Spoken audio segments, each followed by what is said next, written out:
On this episode of Southpaw Computing, we'll be installing the Eonon ua12s Plus head unit into our 2001 Mustang Bullitt. That's coming up next.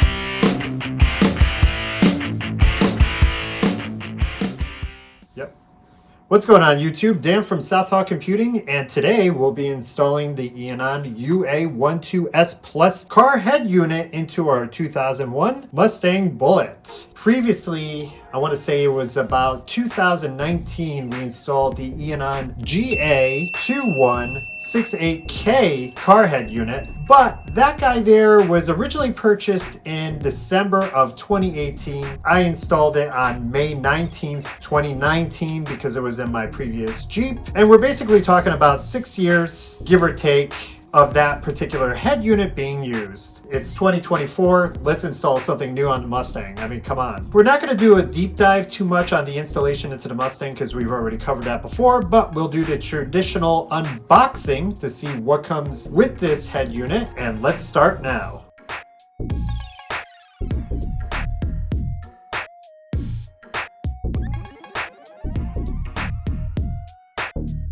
Now that we got everything all unpacked, we have a nice color manual here, which is kind of impressive. I don't recall them ever doing color manuals before, to be honest.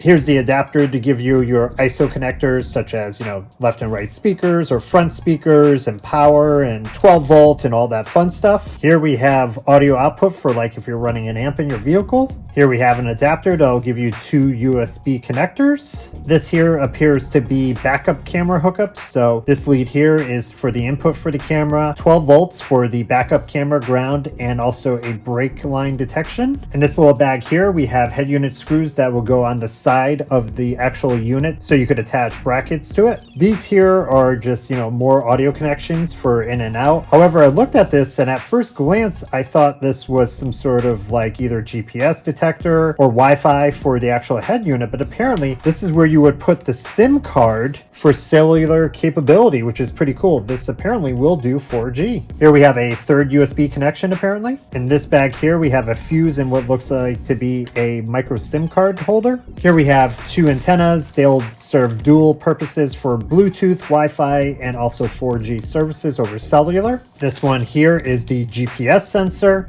And lastly, the microphone. So right out of the gate, the first thing that I noticed is the display is attached by the cable out of the box. I know it's been a while since I've bought an Eonon head unit, but I've never seen them attach the actual display cable to the LCD in this manner before. Now, I don't know if this is because that I know in the past these connectors have been really sensitive and it's really easy to screw them up and basically damaging the LCD screen on these head units. And a quick look at the back of the head unit. We have something new that I've never seen before with their models, a HDMI out apparently. More connector hookups here and there with a fuse. And here is where the antenna for the car would hook up to. The first one apparently is for 4G and Bluetooth. Second one is 4G and Wi-Fi. And the last hookup here is for your GPS. And right away, I'm noticing that this thing is half the depth of what the previous units used to be back in the day. That's pretty cool to see how these things have progressed over the years.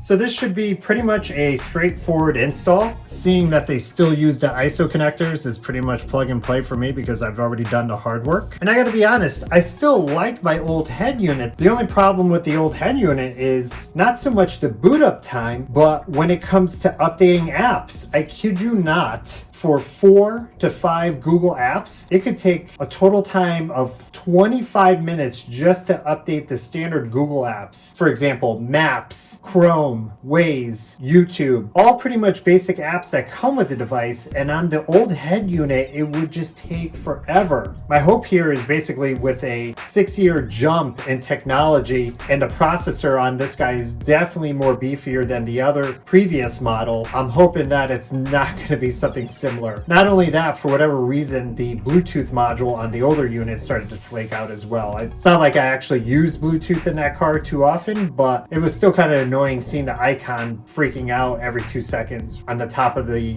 LCD's dashboard there. Okay, so we're gonna head to the Mustang. We're basically gonna show you the boot time on the old head unit. We're also gonna compare that to the new guy here. We're not gonna go into too much of the nitty gritty with the actual installation since we've done it 1,000 times on this channel with installs. So I'm not gonna do any sort of like time lapse, in other words. Let's head to the car. Let's find out how long it takes the old head unit to actually boot up. So let's get a baseline of the boot up time of the previous Android head unit. Again, this is not Android Auto. This is full-blown Android OS, and I never had an issue with its slow boot up time, in other words. This is going to be a little bit of a delay with the timer here because I'm trying to hold the camera, start the car, and hit the timer. So here we go.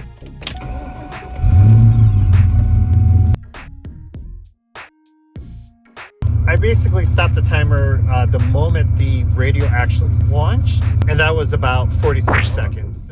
So mid-install update, it's going pretty well. No issues. I just had to make my own connector there. Whoops.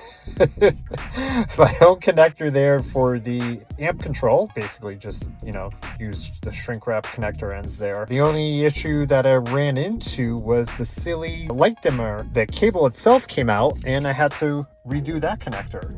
So other than that, everything is pretty status quo. These antenna connectors are not fun. Basically getting these guys installed to get finger tight was a little bit of a challenge. Still have to do the antenna connector for the radio. And the funny part is the actual Metra bracket here, the original one that was installed, I accidentally broke it because I wasn't paying attention. Luckily, I had a different radio from way back when. Same bracket for double DIN, thank goodness, because then I would have to get that installed and do that all over again. But anyway, here's your mid-install update with all that wiry mess, and hopefully another half an hour or so for this to finish. Oh man, okay, we are done. Everything is all nicely assembled. I have to say that the new head unit isn't as forgiving with tolerances, but it barely fits. Oh my goodness, I was a little worried when I saw that the actual anchor point for the monitor wasn't extended as the original one. It also could be the different bracket I'm using to mount it internally, but who the heck knows. But anyway, before this phone decides to shut off, moment of truth time. 46 seconds is what we need to beat. Gonna reset the clock. It's gonna be off by a slight second or two, but here we go. Whoa, okay. So, few seconds. Oh, so I think what's happening here is I did blimp it on before, and it did take about not even, I want to say 8 seconds or so, but that was like over 10 minutes ago. So there might be a standby mode, but I'm not entirely sure. When we do an in-depth review of this, we'll go more into it to see like if I leave this head unit or leave the head unit alone for 24 hours, that is. I mean, it's all working. That's great. Oh wow, responsive touch has come a long way with your screens. That's freaking awesome. But for now, I think as far as the video is, we're gonna stop here. We're gonna come back to any fun stuff that we discover along the way. Wow, and an unexpected turn of events here. Apparently, you could get over-the-air updates with Eonon now. That's a huge departure of what it used to be back in the good old days, where you had to hunt down the firmware updates from the manufacturer. Cool, good to know. Well, that wraps it up for now. As always, if you like what you see here, please give this video a thumbs up, subscribe, leave a comment below, join our forums. It will be greatly appreciated. This is Dan from Southhawk Computing, and as always, until the next time.